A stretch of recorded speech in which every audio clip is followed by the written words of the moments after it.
A história de hoje não começa com um grito de guerra ou com o estrondo de tambores.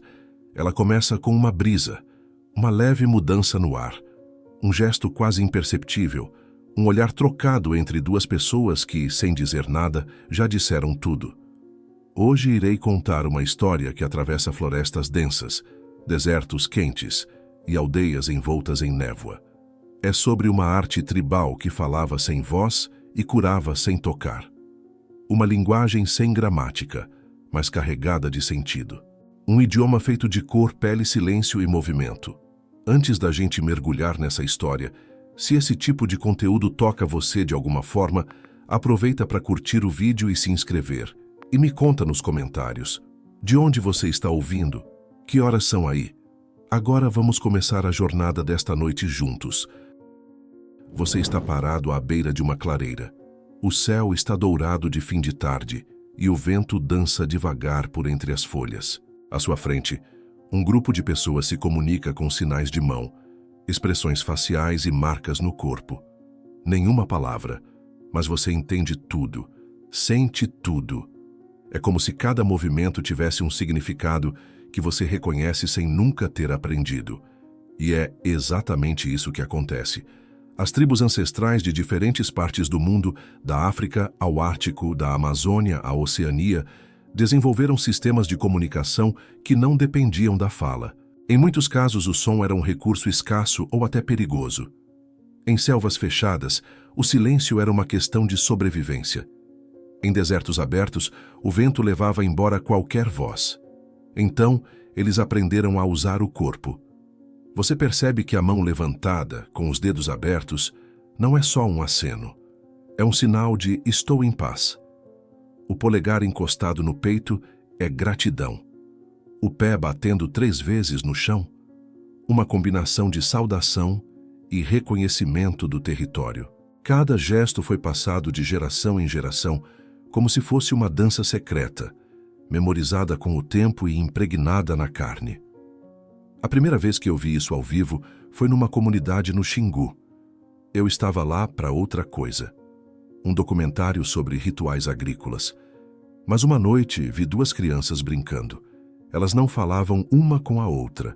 Apenas se olhavam, faziam caretas, batiam os pés em ritmo e riam. E eu entendi.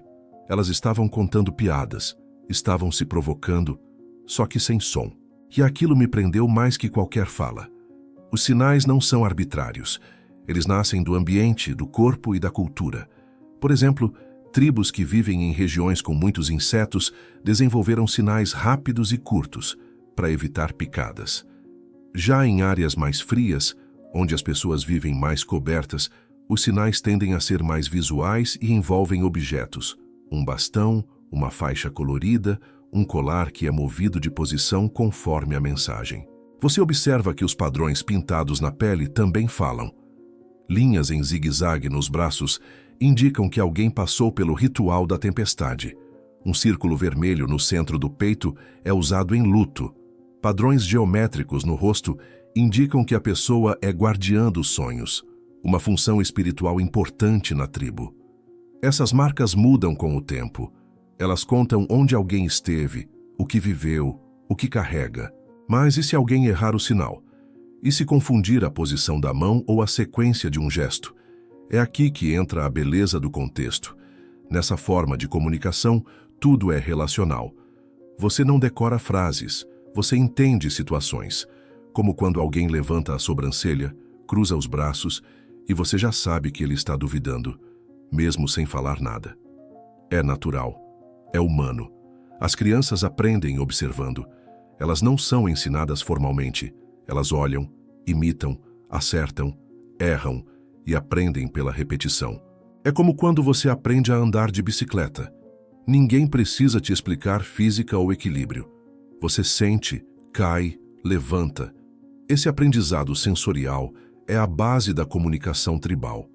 Curiosamente, esse tipo de linguagem silenciosa ainda vive em nós. Quando você faz um gesto com a cabeça para indicar "vem cá", quando seus olhos se arregalam de susto, ou quando você dá um tapinha no ombro em sinal de apoio, você está usando essa linguagem ancestral.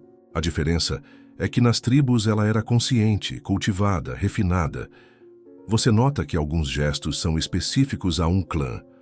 O jeito de mover as mãos, a ordem das expressões, a forma como se cruza os braços ou se inclina o corpo. Isso funcionava como uma assinatura visual, uma identidade. Era o que diferenciava aliados de estranhos. Às vezes, a segurança de uma tribo dependia de reconhecer esses sinais à distância, como se o corpo fosse um cartão de visita vivo. E tem algo que talvez você sinta agora, mesmo sem entender tudo. Essa linguagem silenciosa é mais emocional que racional. Ela toca direto onde as palavras falham, é visceral, é íntima.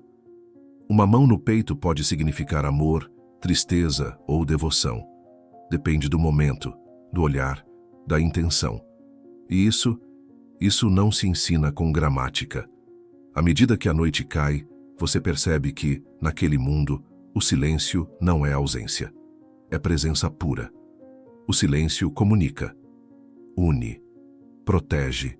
Em tribos onde as palavras eram medidas, o silêncio era cultivado como um jardim. Não se falava o que não precisava ser dito, porque o corpo já dizia tudo. Você talvez esteja lembrando de situações parecidas na sua vida. Aquele momento em que bastou um olhar. Ou quando um simples toque no ombro disse mais do que um discurso inteiro. Pois é, a linguagem tribal que falava sem voz não está tão distante assim. Ela mora nos seus gestos, na sua intuição, nos silêncios que você aprende a ouvir. E talvez, só talvez, ela esteja esperando ser redescoberta por você. Você se aproxima da clareira. Não há palco, nem plateia, nem microfones. Mas há algo acontecendo no centro.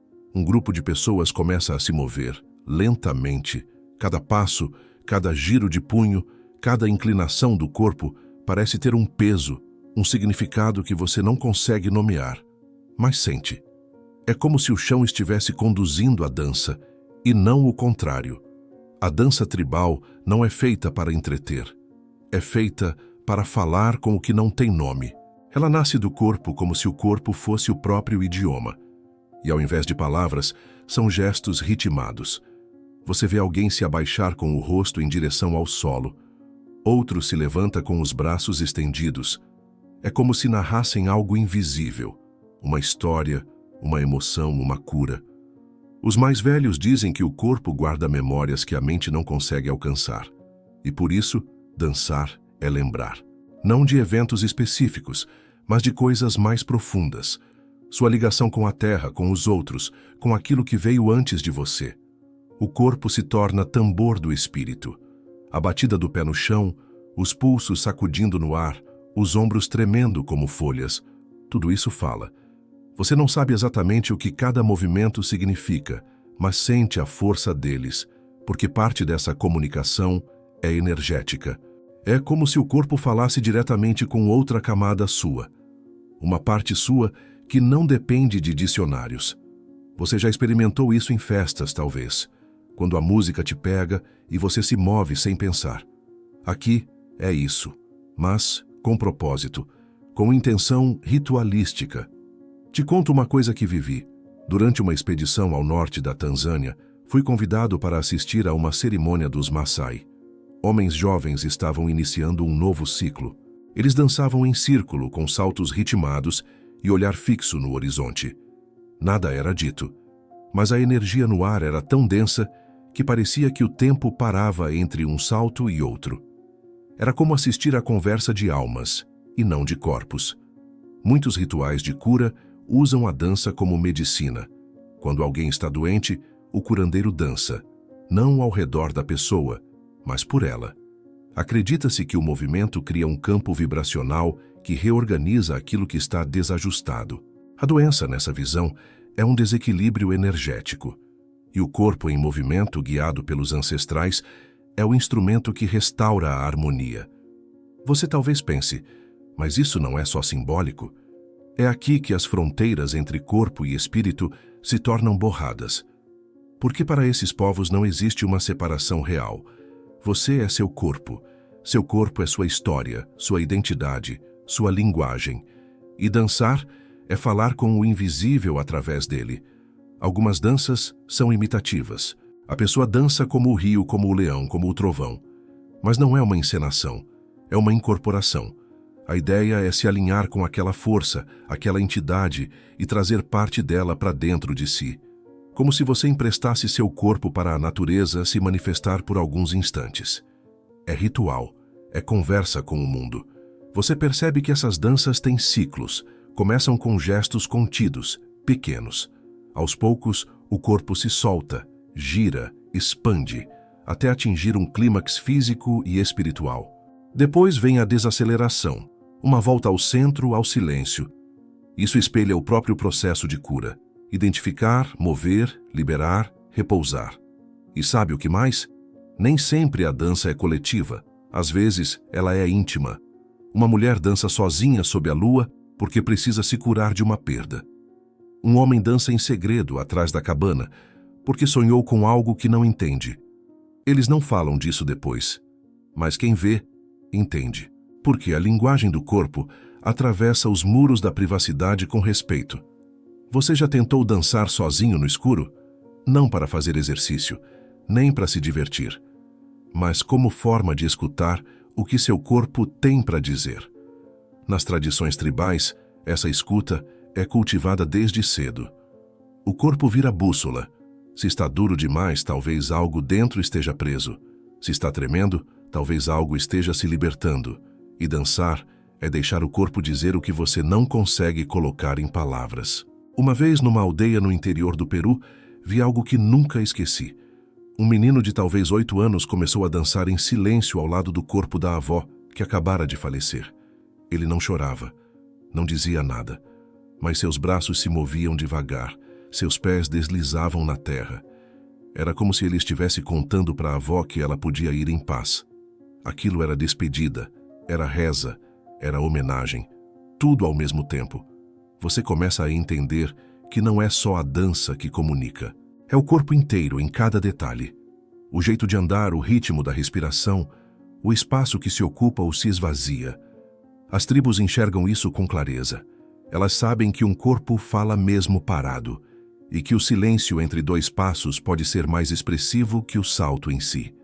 Na nossa cultura, muita coisa se perdeu nisso. A gente vive desconectado do próprio corpo. Usa ele como veículo, ferramenta, aparência, mas não como linguagem. E por isso, às vezes, a gente sente coisas que não sabe nomear. O corpo sabe, mas não falamos a mesma língua.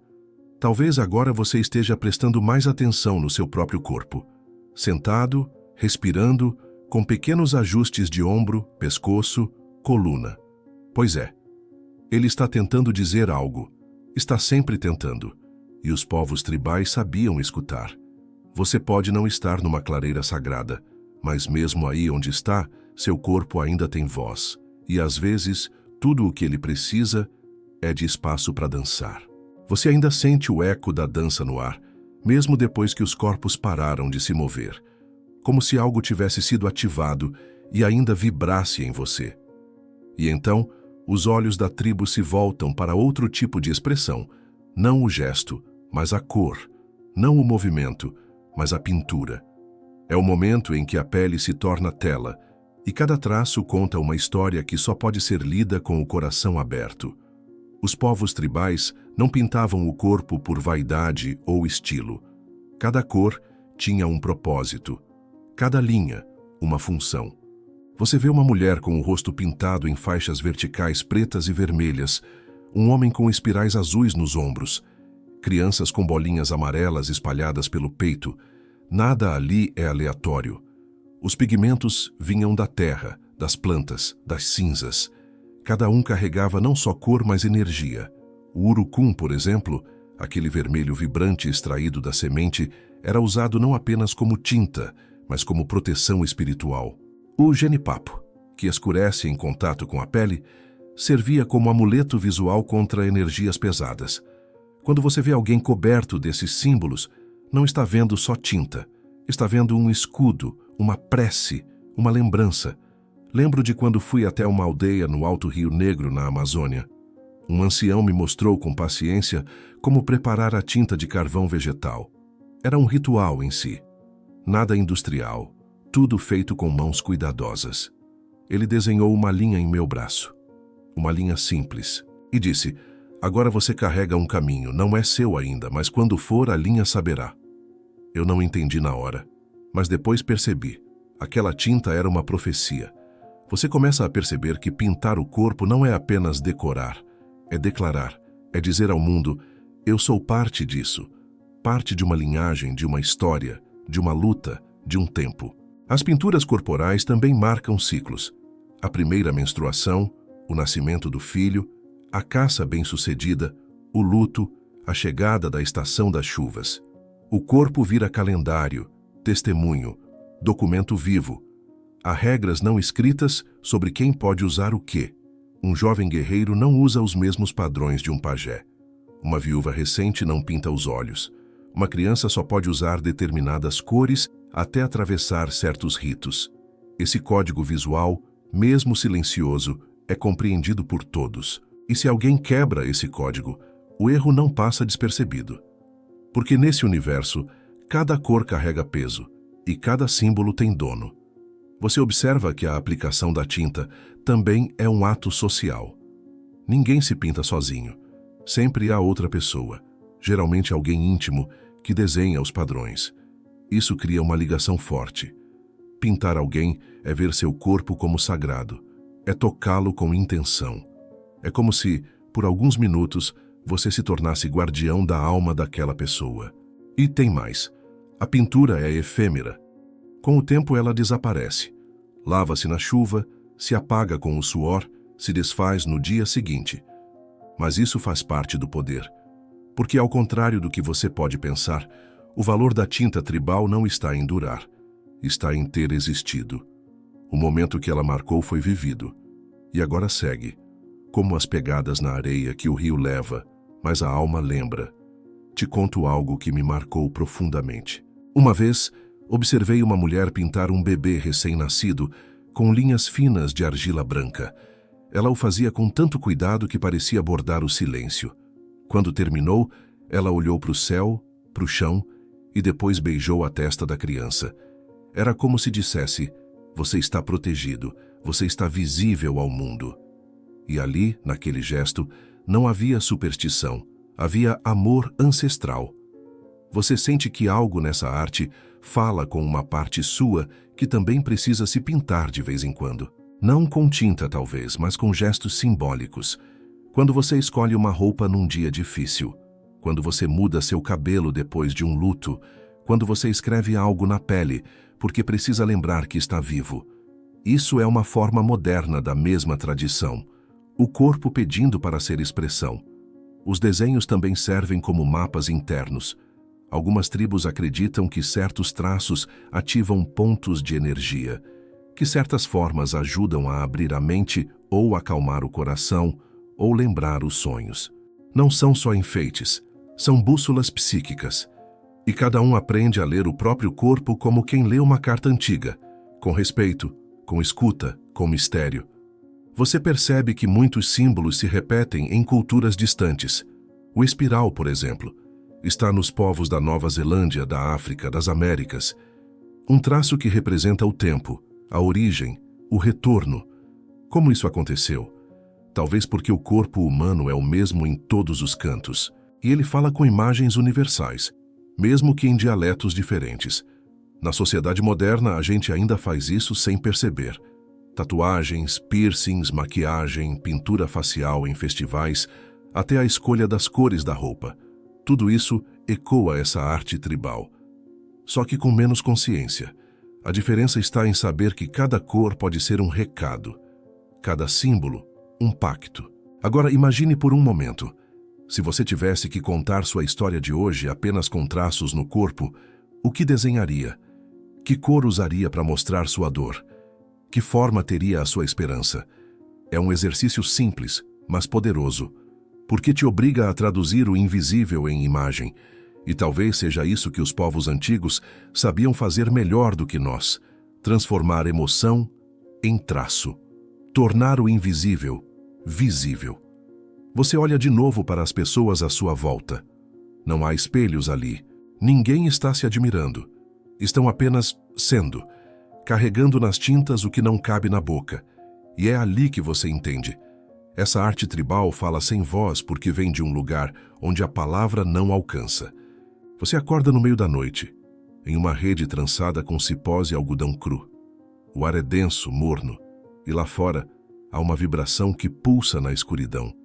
Um som que não é música no sentido comum, é mais um sopro, um chamado, algo entre canto e respiração. Você se levanta, caminha em direção ao som e encontra um círculo de vozes. Cantar para esses povos não é uma performance, é uma invocação, uma costura de mundos. A voz se torna instrumento de comunicação com os espíritos, com os ancestrais, com a própria natureza. Não há letras fixas. O canto tribal nasce do agora, e por isso mesmo ele nunca se repete igual. Você ouve uma mulher entoar algo que parece vir de dentro da terra. Seu canto é grave, ancestral. Ela fecha os olhos, inclina levemente a cabeça e deixa que a voz conduza. Em seguida, outro homem responde, com um tom mais agudo, quase sussurrado. Não é uma melodia linear. É uma conversa invisível, feita em ondas. Há sons que imitam animais. O grito da ave noturna, o coachar da rã, o rosnado do jaguar. Outros soam como vento, ou rio, ou tempestade. Esses povos acreditam que a natureza tem uma voz e que o ser humano é capaz de se alinhar a ela, desde que esteja em estado de escuta profunda. Não se canta para impressionar, se canta para pertencer. Uma vez, participei de um ritual entre os Shipibo-Conibo, no Peru. Ali, os curandeiros entoavam ícaros, cantos de cura recebidos em sonhos ou visões. Não eram compostos no papel, eram entregues como se viessem de outro plano. Durante o ritual, você via claramente como o canto mexia no ambiente. As folhas tremiam, as pessoas choravam. A energia mudava de temperatura. Era real. Você começa a perceber como a voz humana, em sua forma mais pura, carrega algo medicinal. Não só para quem ouve, mas para quem canta também. É como se soltar a voz abrisse caminhos dentro do corpo, desbloqueasse dores antigas, trouxesse para fora emoções engasgadas. Em muitas culturas, é cantando que se limpa a alma. Esses cantos, mesmo quando não têm palavras, têm intenção. A vibração da voz é o que importa. Alguns povos utilizam tons graves para aterrar, acalmar, firmar. Outros usam notas agudas para limpar, expandir, chamar. Você já reparou como, sem perceber, canta um som gutural quando está bravo? Ou solta um assobio quando está calmo? O corpo sabe. A voz sente. As crianças aprendem desde cedo a cantar com os mais velhos. E não se ensina como numa escola. Ensina-se por imersão. A criança ouve, absorve, repete. Canta enquanto planta, enquanto pesca, enquanto espera. O canto está entrelaçado com a vida. Ele surge no cotidiano, como o vento entre as folhas. Você nota que a estrutura desses cantos foge da lógica ocidental. Não há refrão, não há rima. Às vezes parece um sussurro que cresce até virar grito. Às vezes é um lamento que se dissolve no silêncio. E é exatamente essa fluidez que o torna tão potente. Ele não quer ser compreendido, quer ser sentido. Cantar também é uma forma de memória. Existem cantos que só são entoados em determinados rituais. Casamentos, mortes, colheitas. Eles carregam histórias de antepassados, mapas de território, avisos espirituais, como se fossem arquivos sonoros de uma sabedoria antiga. E ao cantar, você reativa essa rede invisível de lembranças. Te conto uma coisa pessoal. Uma vez, em um momento difícil da minha vida, fui convidado a entoar um canto que aprendi numa viagem à Indonésia. Eu não sabia direito o que estava dizendo, mas algo naquela melodia me atravessou. Quando terminei, percebi que estava tremendo. Era como se eu tivesse falado com uma parte de mim que sempre esteve em silêncio. A voz não era só minha. Era de muitos. Você vê que esses cantos são, muitas vezes, coletivos. Não há divisão clara entre quem canta e quem escuta. Todos participam. E mesmo que você esteja só batendo palmas ou apenas respirando no ritmo, você está dentro. Porque o canto tribal é círculo, não palco. É partilha, não apresentação. e mesmo no silêncio entre as notas, há algo sendo dito. O respiro do cantor, o som do sapo ao fundo, a lenha estalando na fogueira, tudo isso compõe a música. É uma ecologia sonora, um universo onde cada som é sagrado. Na vida moderna, a gente perdeu isso. Cantar virou algo para os talentosos. A maioria de nós se cala, mas seu corpo não nasceu para o silêncio. Ele quer emitir som, ele quer vibrar, cantar no chuveiro, murmurar uma melodia enquanto dirige, entoar um mantra antes de dormir. Tudo isso são formas de reconexão. Você começa a se perguntar: e se eu cantasse o que não consigo dizer? Se eu transformasse em som aquilo que me pesa? Não precisa ser bonito, precisa ser honesto. Como fazem os povos ancestrais? Cantar para curar. Cantar para lembrar quem você é. Você volta à clareira onde o canto continua. Agora há mais vozes. Uma criança se junta. Um idoso fecha os olhos.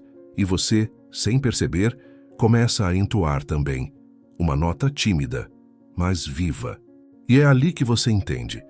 Essa arte tribal cura sem tocar porque toca o que ninguém vê, mas que sempre esteve esperando por um som. Você desperta com um cheiro forte de folhas queimadas e uma fumaça branca que dança pelo ar, como se tivesse vontade própria. Uma mulher mais velha caminha em sua direção, segurando um feixe de ervas trançadas. Ela não diz nada, apenas gira lentamente ao seu redor, abanando a fumaça com movimentos precisos, quase solenes. O defumador, ou sahumador, como é chamado em algumas culturas, não é apenas um gesto simbólico. É um tratamento, é limpeza, é medicina.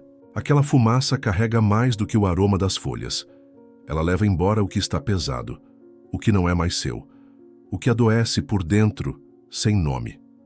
Você fecha os olhos, sente a fumaça tocar sua pele, seu cabelo, suas costas, e estranhamente, sente também um alívio, como se partes de você estivessem sendo liberadas aos poucos, sem esforço. Não é algo que você racionalize, é mais como deixar-se ser varrido por um vento antigo. Essa é uma das artes mais silenciosas dos curadores tribais. O uso das plantas, não em cápsulas nem em bulas, mas em ramos, chás, fumos, ungüentos, infusões. As plantas são vistas como seres vivos com intenções próprias. E cada uma tem sua personalidade, seu jeito de agir, sua forma de ajudar. A arte de curar com plantas exige escuta. O curandeiro não decide por impulso. Ele observa a pessoa, sente seu campo e escolhe a erva certa como quem escolhe um amigo para uma conversa difícil. Às vezes é a artemísia, quando o problema é excesso de pensamento. Outras vezes é o alecrim para trazer alegria. Ou a copaíba, quando há dor escondida no corpo. Uma anciã me explicou certa vez: a planta não cura sozinha. Ela só responde ao que você dá a ela. Se você chegar de peito aberto, ela se entrega. Mas se vier só para pegar e ir embora, ela se fecha. Essa sabedoria não cabe em laboratórios. É relacional, quase amorosa. Você vê crianças participando da coleta das ervas. Ninguém colhe sem permissão. Há um cuidado em pedir licença à planta antes de cortá-la, em agradecer, em não levar mais do que o necessário. Isso cria uma relação de reciprocidade com a floresta, uma ética natural que parece esquecida por quem vive nas cidades. Você se lembra de ter tomado um banho de folhas uma vez. Um pajé havia preparado uma infusão com camomila do mato, arruda, manjericão e um toque de limão cravo. Ele despejou a água morna lentamente sobre sua cabeça, em silêncio. Não havia pressa. A água escorria como se lavasse não só seu corpo, mas suas culpas, seus medos, suas velhas versões. Nesse momento, você compreende que o toque da água não é só físico, ele é simbólico. Ele diz: você pode começar de novo, você pode soltar. E ali, no meio da mata, sem nenhuma tecnologia por perto, você sente algo parecido com o renascimento. Os curadores tribais não precisam fazer diagnósticos detalhados como num hospital. Eles observam outros sinais: a respiração, o brilho dos olhos, o tom da voz, a forma como a pessoa caminha, dorme, sonha. Tudo isso é linguagem, tudo isso é pista. Eles entendem que doença não é apenas o que aparece nos exames, é o que pesa nos pensamentos, o que azeda o humor, o que entope a alegria. A cura para eles começa antes da febre, começa no descompasso do espírito. E por isso é tão comum ver alguém sendo tratado com palavras doces, toques leves, folhas macias, como quem acolhe uma criança assustada. Você começa a perceber que a medicina deles é mais suave, mas não menos poderosa. Ela vai devagar porque respeita o tempo da alma. E isso, no mundo moderno, parece uma heresia. Estamos viciados em curas rápidas, soluções instantâneas, comprimidos que resolvem. Mas esses curadores não estão ali para resolver, estão ali para acompanhar. Há também os remédios mais intensos, infusões que causam vômitos, febres, visões. Mas até esses rituais seguem uma lógica de limpeza, de esvaziamento, de purificação. O corpo precisa soltar o que não serve mais. A mente precisa se render. O ego precisa ceder. Lembro de um ritual em que um homem bebeu um preparado com raízes amargas e, horas depois, começou a chorar convulsivamente. Não de dor física, mas de alívio. Ele dizia: "Eu nunca tinha chorado pela minha mãe." Aquilo não estava no fígado, estava na alma, e foi tratado com plantas. Você entende então que essa medicina tribal não é contra a ciência moderna. Ela só habita outro tempo, um tempo mais lento, um tempo em que o curador escuta tanto a planta quanto o paciente, um tempo em que o toque importa, em que o silêncio também cura. Talvez o mais impressionante seja perceber como essas curas são coletivas. Raramente alguém é tratado sozinho, a aldeia participa, ora junto, espera junto, celebra junto, porque quando um adoece, todos sentem, e quando um melhora, todos respiram. Você observa que não há medo da morte nesses espaços, há respeito. A morte não é vista como fracasso da cura, mas como parte do ciclo. O que se busca é equilíbrio, não imortalidade. Alívio, não controle. E isso muda tudo. Agora você está ali, envolto em fumaça e folhas, sendo cuidado por alguém que nem sabe seu nome, mas sabe sua dor. E isso basta. Porque, no fundo, o corpo entende quando é visto de verdade, quando é tocado com respeito, quando é acolhido como parte de algo maior. E é por isso que essa arte tribal cura sem tocar diretamente, porque ela toca onde as mãos não alcançam. A noite cai, e você caminha em silêncio por uma trilha de terra batida, iluminada apenas pelas brasas que ainda queimam em pequenos montes ao redor da aldeia. Há algo no ar, um sussurro quase imperceptível, como se a floresta estivesse respirando mais fundo. É o momento da escuta. Escutar nesse contexto não é apenas ouvir com os ouvidos, é estar presente com todo o corpo, é abrir espaço dentro de si para algo que não vem em palavras, mas em sinais, em sentimentos, em imagens. Os curadores tribais sabem disso. Eles escutam com o corpo inteiro e ensinam que você também pode. Você se senta com um dos mais velhos da aldeia. Ele não fala muito, apenas olha para você com olhos firmes, mas tranquilos. E de repente, sem fazer pergunta alguma, começa a contar uma história. Uma história de quando ele era criança e caiu no rio. Uma sucuri o pegou, mas soltou antes de matá-lo. Ela só queria mostrar que era forte, e eu entendi. Essa história não tem lição explícita. Não vem embalada num moral da fábula. Mas algo nela te move, te faz lembrar de situações em que você também foi confrontado com algo assustador e sobreviveu. Talvez a escuta verdadeira seja isso, permitir que as palavras do outro despertem suas próprias memórias. A medicina tribal da escuta funciona assim. Ela não corrige, ela acolhe. O curador não diz o que você tem que fazer. Ele escuta até que você mesmo descubra. E é curioso como, diante de uma escuta real, as palavras certas simplesmente brotam, como água que sempre esteve represada. Uma vez, num encontro com um grupo Hunikuin, presenciei uma mulher jovem contar que sonhava repetidamente com cobras cercando sua casa. O ancião apenas escutou, por longos minutos, e no fim respondeu: "As cobras te ensinarão a mudar de pele, deixa vir." Nenhuma pergunta, nenhuma análise, apenas uma imagem que, por alguma razão, fazia sentido demais. Você percebe que, nessas culturas, o silêncio tem valor. Ele não é vazio nem constrangedor. Ele é espaço fértil. O silêncio permite que a verdade amadureça, e quando ela vem, não precisa ser gritante.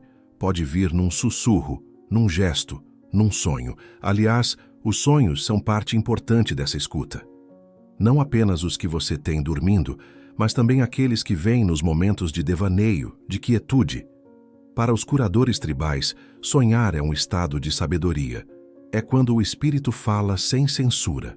E você aprende a ouvir esse espírito aos poucos, se tiver coragem de desacelerar.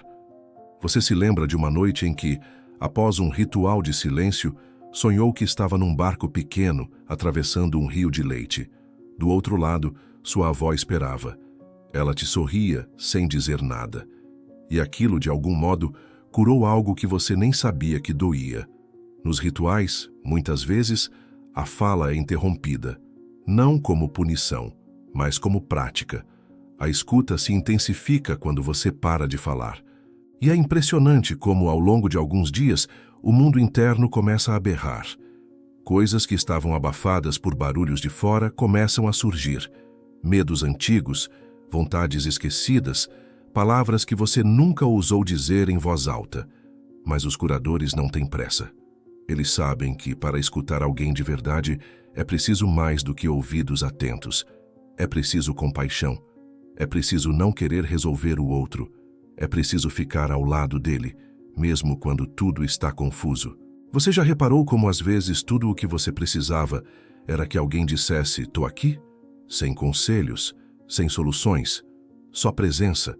É exatamente isso que esses curadores oferecem. Uma escuta que não julga, que não compara, que não atropela. Eu me lembro de um momento marcante. Um homem estava em crise, tremendo, chorando, dizendo que não aguentava mais a dor da perda. O curandeiro apenas segurou sua mão e disse, "Pode falar, eu vou ficar aqui." E ficou, por horas, em silêncio. E aquele silêncio sustentava o homem como braços invisíveis. Você começa a entender que a escuta também é uma arte ancestral. E que talvez, na nossa cultura, tenhamos desaprendido isso. Trocamos a escuta por respostas rápidas, por distrações, por dispositivos. Mas aqui, no meio da floresta, redescobre-se a magia de simplesmente ouvir. Os mais velhos da tribo dizem que quem escuta demais começa a escutar até as pedras, e não é metáfora. Alguns afirmam ouvir mensagens vindas dos ventos, das árvores, dos rios, porque quando a mente silencia, o mundo ao redor fala mais alto. E não se trata de fantasia, é sensibilidade, é sintonia. Você sente no corpo quando algo está fora do lugar, quando uma palavra pesa mais do que devia, quando um gesto diz o que a boca esconde. Escutar nesse nível é como ler o mundo com os poros. Você aprende que nem toda escuta precisa levar a uma ação. Às vezes, escutar já é o remédio, já é o acolhimento, já é a ponte. E nessa noite calma, envolvido por grilos e estrelas, você percebe que também pode ser um curador. Basta começar ouvindo o outro, a si mesmo, o que há no meio do silêncio. Você acorda com um som diferente naquela manhã. Não são os cantos dos pássaros, nem o tilintar do vento entre as folhas. É uma batida ritmada, profunda, quase cardíaca. Um tambor. Ele ressoa no centro do peito, como se estivesse ali dentro, e não fora. Você se levanta guiado por aquela vibração que parece mais um chamado do que uma música. Ao se aproximar, vê um grupo reunido em roda. Alguns tocam instrumentos simples, chocalhos, flautas de osso, pequenos tambores de couro. Outros apenas dançam, com movimentos lentos e constantes, como se cada passo desenhasse um símbolo invisível no chão. Ninguém sorri muito, mas todos parecem em paz. Você sente, sem entender direito, que está diante de algo sagrado. Essa é uma das manifestações mais misteriosas da arte tribal. A cura através do som e do movimento. E não é um som qualquer. É um som que conversa com partes suas que estavam adormecidas. A melodia não está lá só para ser bonita. Ela é feita para abrir caminhos, desatar nós, acalmar o bicho que mora dentro da gente. O som aqui é remédio, não metáfora. Literalmente remédio. Ele mexe com os líquidos do corpo, com o ritmo da respiração, com a frequência do coração. Os curadores sabem disso há gerações. Sabem que certas batidas desbloqueiam emoções, que certos cantos ajudam o corpo a encontrar um novo equilíbrio. Você se senta, fecha os olhos e deixa que o som te atravesse. Na medicina moderna, quase tudo é linear, visível, explicável. Aqui nada precisa ser explicado, apenas sentido. Uma anciã me disse uma vez: a cura acontece quando o corpo lembra do que sempre soube. E o som serve para isso. Lembrar. Como um sussurro vindo de dentro das suas células. Os cantos usados nesse contexto não são aleatórios. Eles são passados de geração em geração, muitas vezes recebidos em sonhos ou durante estados ampliados de consciência. Cada canto tem um propósito, para dor física, tristeza profunda, parto, luto, celebração. Cada nota carrega histórias, intenções, memórias. O movimento também tem papel central. Você observa um homem mais velho dançar como se carregasse o mundo nos ombros. Ele gira devagar, quase sem levantar os pés do chão. Mas há algo naquilo que arrepia sua pele. Um peso, uma entrega, como se aquele corpo estivesse contando segredos através da dança. Você entende que, para os curadores, dançar não é performar, é rezar com o corpo, é colocar para fora o que a boca não consegue dizer. É permitir que a emoção ganhe forma. E no meio da roda ninguém julga. Não existe dançar certo ou errado, existe apenas se permitir mover. Já viu uma criança triste que, ao ouvir música, começa a balançar devagar, como que se curando sozinha? É isso.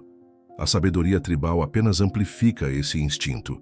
O corpo quer se curar, só precisa de espaço, e o som é esse espaço.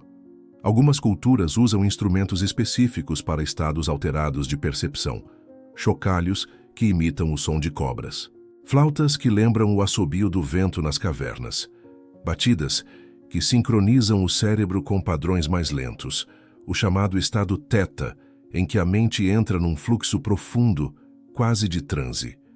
É nesse estado que você pode acessar partes suas esquecidas, traumas, lembranças, vozes interiores. E ao invés de encará-las com medo, você dança com elas, você canta com elas, e assim transforma. O curador não te cura nesse momento, ele te guia para que você se cure. Isso é importante. A cura nunca é imposta, ela é permitida. Você lembra de um canto que ouviu repetidas vezes. Era uma melodia simples, com poucas palavras, mas por alguma razão, sempre que era entoada, lágrimas vinham. Não por tristeza, mas por verdade. Como se aquela canção dissesse exatamente o que você precisava ouvir, sem você saber disso antes. Eu já vi pessoas entrarem nesses rituais com dores crônicas, angústias pesadas e saírem mais leves. Não porque o som resolveu tudo, mas porque ele abriu espaço, abriu caminho. Às vezes, só de o corpo voltar a sentir que pode se mover sem medo, já é início de cura. Os curadores também usam o silêncio entre os sons com maestria. Não tocam o tempo todo.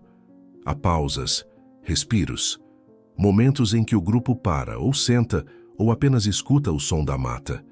Isso ensina algo precioso. O silêncio também faz parte da música, assim como o descanso também faz parte da cura. Você percebe que depois de algumas horas ouvindo e dançando, algo mudou. O corpo parece mais solto, a mente menos crítica. Você não está tentando entender, está apenas sendo. E isso por si só é profundamente restaurador.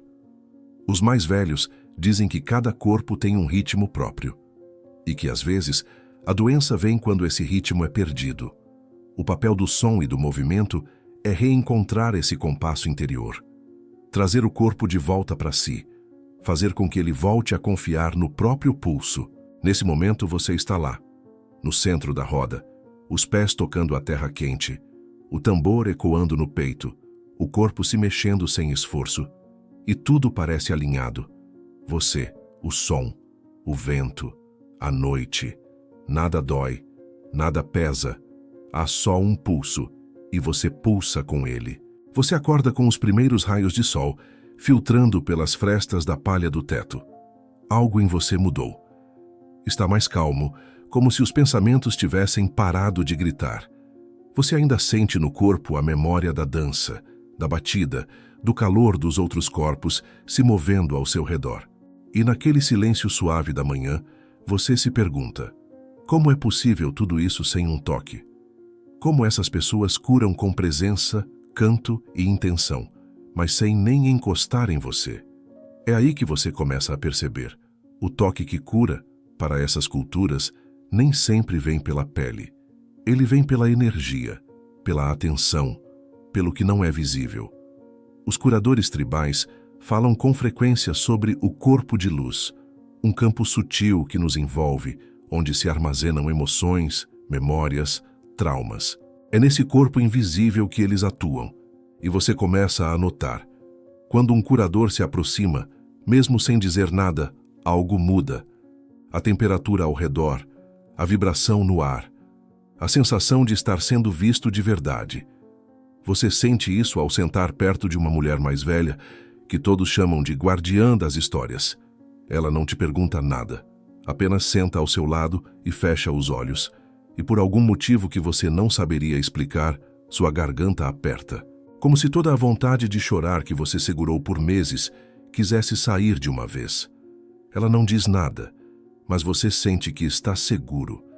Essa é uma das formas mais profundas de cura, a presença radical, a habilidade de estar ali por inteiro com o outro, mesmo em silêncio, mesmo sem conselhos, mesmo sem saber o que fazer, só estar, só segurar o espaço com o coração aberto. Você se dá conta de como isso é raro no nosso dia a dia. Quantas vezes alguém te escutou de verdade sem interromper?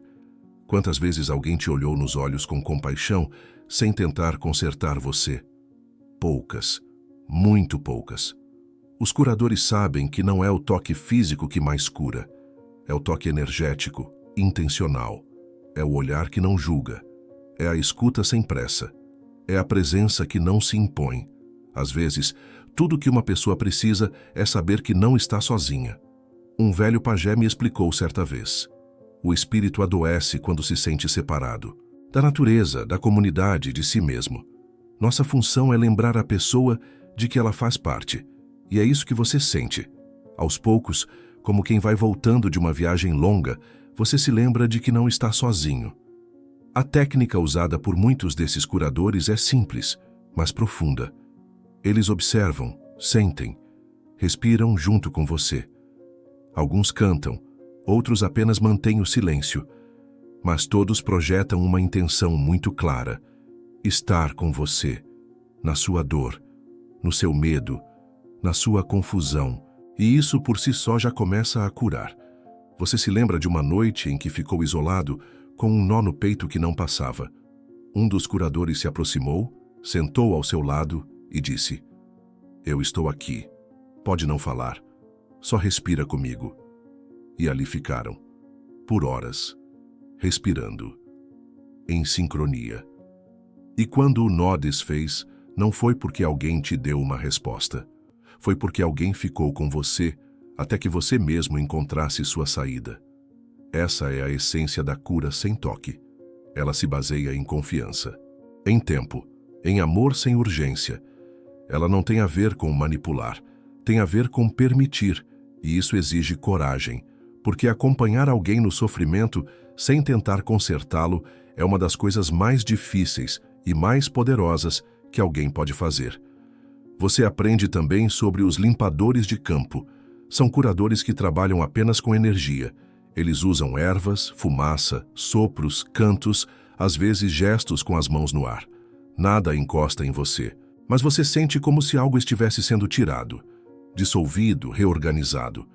Como quando a poeira assenta e, de repente, o ar fica limpo de novo. A primeira vez que participei de uma limpeza dessas, duvidei. Mas ao final do ritual, senti meu corpo inteiro leve, como se algo velho tivesse sido varrido dali, sem palavras, sem diagnósticos, só presença, respiração, intenção. E curiosamente funcionou. Esses curadores acreditam que o campo de energia ao redor do corpo é o primeiro a adoecer. É ali que surgem os desequilíbrios, a raiva acumulada, as palavras engolidas, as perdas não digeridas. Se o campo for limpo, o corpo físico pode se reequilibrar por conta própria. E você, aos poucos, entende essa lógica. Na cultura urbana falamos de estresse, ansiedade, tensão. Aqui eles falam de vento preso, de alma deslocada, de coração apertado pela sombra. Diferentes nomes, mesma dor. Mas a resposta deles é mais gentil. Não é remédio, é presença. E é isso que você começa a oferecer também. Ao ver um irmão de jornada se encolher, você apenas senta ao lado. Fica. Não força nada. E em pouco tempo, ele se abre, porque sentiu que tinha espaço para existir como é. Isso é medicina. Você entende que a verdadeira arte tribal não é sobre rituais complexos ou palavras misteriosas. É sobre lembrar o que é humano, o que é essencial. É sobre tocar sem encostar, curar sem forçar, amar sem dominar. E é exatamente isso que o mundo anda esquecendo. Ao cair da noite, você caminha até a beira do rio. A água corre suave, refletindo as estrelas. Você se abaixa, mergulha as mãos e sente o calor da terra, o frescor da água, a presença de tudo que te envolve. E entende profundamente que essa também é uma forma de toque. A essa altura, você já não é mais um visitante. Você pertence, não porque alguém te deu um título ou te aceitou formalmente, mas porque seu corpo se afinou com a terra, seu coração bate no mesmo compasso dos cantos noturnos, e seus passos já não estranham os caminhos de barro e pedra. A arte tribal que parecia distante, quase mística, agora pulsa dentro de você. Você observa o povo ao seu redor com outros olhos. O modo como se cumprimentam, como compartilham alimentos, como cuidam uns dos outros sem alarde. Tudo é um ato de presença. E tudo carrega de algum modo essa arte que fala sem voz e cura sem tocar. Ela não está reservada aos rituais. Ela transborda na vida comum. É aí que você começa a perceber. Essa arte é também uma pedagogia, uma forma de ensinar e de aprender profundamente enraizada na experiência, no silêncio, na observação e no tempo. Aqui ninguém te ensina apontando o dedo ou entregando um manual. Eles te colocam perto, deixam você sentir. E quando você sente, aprende. Lembro de quando me ensinaram a cuidar das plantas medicinais. Ninguém me explicou nomes científicos, dosagens, mecanismos de ação. Simplesmente me levaram até a floresta e me disseram: sente perto, escuta com o corpo, a planta fala. No início, parecia loucura, mas depois de dias assim, você começa a perceber nuances. A energia sutil de cada folha, o cheiro que muda com o horário, o som que ela faz ao vento. Isso é aprendizado tribal, por convivência, por imersão. Você vê as crianças da aldeia sendo educadas desse jeito. Elas participam da vida real. Vão aos rituais, ajudam nos preparos, observam os mais velhos. Ninguém diz agora é hora da aula, porque a vida é a aula. E você se pergunta, por que a gente separa tanto o aprender do viver? O mais bonito é ver que esse saber não está centralizado. Não há um único mestre. O conhecimento é distribuído. Cada pessoa sabe um pedaço. Cada um é guardião de uma parte da sabedoria. Uns conhecem as plantas, outros os sons, outros os sonhos. E todos aprendem uns com os outros, de igual para igual, sem hierarquia, sem diploma. Você sente que isso é o contrário do que viveu a maior parte da vida.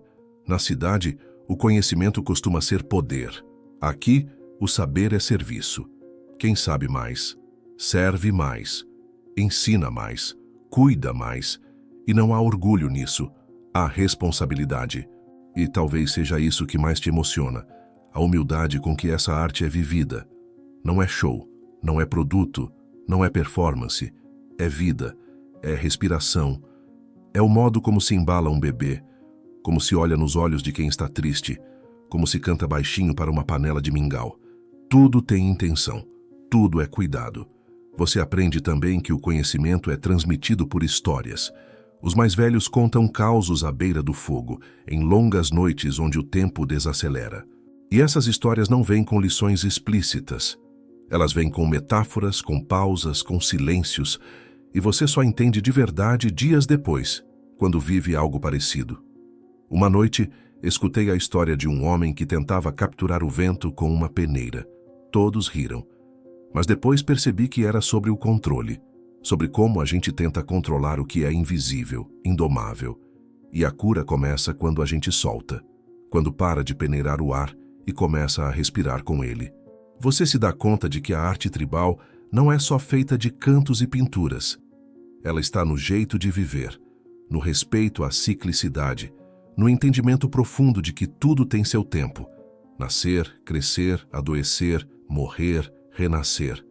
Aqui, ninguém se apressa para curar, nem para aprender, porque sabem, tudo que é verdadeiro vem devagar, e você começa a aceitar isso em si também.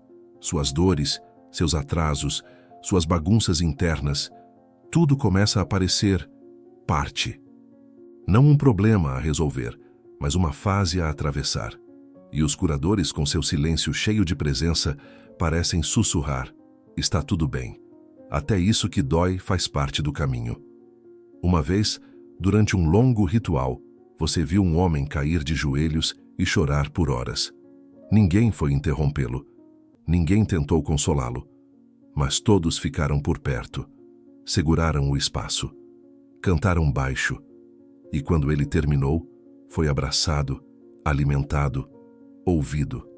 Sem pressa. Sem julgamento. Sem perguntas. Aquilo te marcou, porque era a primeira vez que você via um homem ser tão vulnerável e ser acolhido com tanto amor. A arte tribal também cura as masculinidades feridas, ensina que força não é endurecer, é sentir profundamente e ainda assim continuar. E talvez essa seja a maior lição até aqui. A arte que cura sem tocar é, na verdade, a arte de permitir. Permitir que o outro seja, que o tempo seja, que o processo aconteça como tiver que acontecer. Na noite seguinte, você é convidado a conduzir um pequeno trecho de canto, algo simbólico, mas que te faz tremer por dentro. E quando a sua voz sai, trêmula, desalinhada, você ouve os outros te acompanhando, afinando contigo, apoiando com suas vozes. E de repente, sua voz encontra o tom, e você sente, você pertence. Esse pertencimento é a própria medicina. Ser visto, ser parte, ser necessário. A arte tribal te ensinou isso sem palavras, sem promessas, apenas te colocou no fluxo da vida. E te mostrou que ao viver com intenção, você se torna curador de si mesmo e dos outros. Na última noite, você se senta em silêncio à beira da clareira, enquanto o fogo dança no centro do círculo. A brisa sopra leve, trazendo fragmentos de cânticos de outros pontos da aldeia. O ar parece carregado de despedida, mas não de tristeza. Há uma tranquilidade sutil, como quem sabe que algo chegou ao fim e isso é natural. Você fecha os olhos e sente o peso das últimas semanas, um peso bom, como quem carregou um cesto cheio de significados, e agora pode colocá-lo no chão com gratidão. Ao seu redor ninguém fala sobre sua partida. Mas todos sabem, e mesmo assim ninguém tenta impedir, porque aqui aprendem desde cedo, o ciclo precisa continuar, e cada um tem seu tempo de ir. Uma criança se aproxima e segura sua mão, não diz nada, só segura. E é exatamente esse gesto que define tudo o que você viveu ali. Uma linguagem que não precisa de palavras, uma conexão que dispensa explicações. Um toque que não é físico, mas toca o que há de mais fundo em você. Você pensa em como vai explicar isso a quem te espera do outro lado. Como traduzir uma experiência que só pode ser sentida. Como contar que aprendeu mais em silêncio do que em qualquer palestra. Que foi olhado como nunca antes e que aprendeu a ver também. Lembro de quando fui embora pela primeira vez. Achei que ia perder tudo assim que deixasse a aldeia, que o mundo lá fora me puxaria de volta para o barulho, para o ritmo acelerado, para o vazio disfarçado de agenda cheia, e por um tempo quase aconteceu. Mas a arte tribal tinha deixado um rastro em mim, uma frequência diferente, e aos poucos fui encontrando formas de cultivar isso mesmo em meio ao concreto. Você sente que vai precisar fazer o mesmo, criar brechas no seu cotidiano. Pausas conscientes, pequenos rituais, escutas profundas, talvez não com tambores ou cantos, mas com presença, com intenção, com delicadeza. E talvez essa seja a verdadeira missão de quem passa por esse tipo de jornada. Não se tornar um curandeiro, um mestre, um guru, mas um transmissor de sensibilidade. Alguém que caminha pelo mundo carregando esse jeito diferente de estar. Um jeito mais atento, mais amoroso, mais inteiro. Os curadores te ensinaram sem dizer que a cura não está só nos grandes rituais. Ela está no café feito com calma, no abraço sem celular na mão, na conversa sem interrupções, no olhar que sustenta, no silêncio que acolhe. Isso sim cura. E você se pergunta, quantas vezes eu mesmo pude ser esse espaço para alguém? Quantas vezes fui presença e não pressão? Quantas vezes deixei o outro ser, em vez de tentar consertá-lo? Essa autorreflexão é uma das maiores curas que você leva contigo. Porque ela não acaba quando a viagem termina. Ela continua, cresce, ramifica-se, como uma árvore que foi regada ali e agora vai dar frutos onde você estiver. O pajé se aproxima de você. Encosta a mão no seu ombro, mas é o olhar dele que te segura.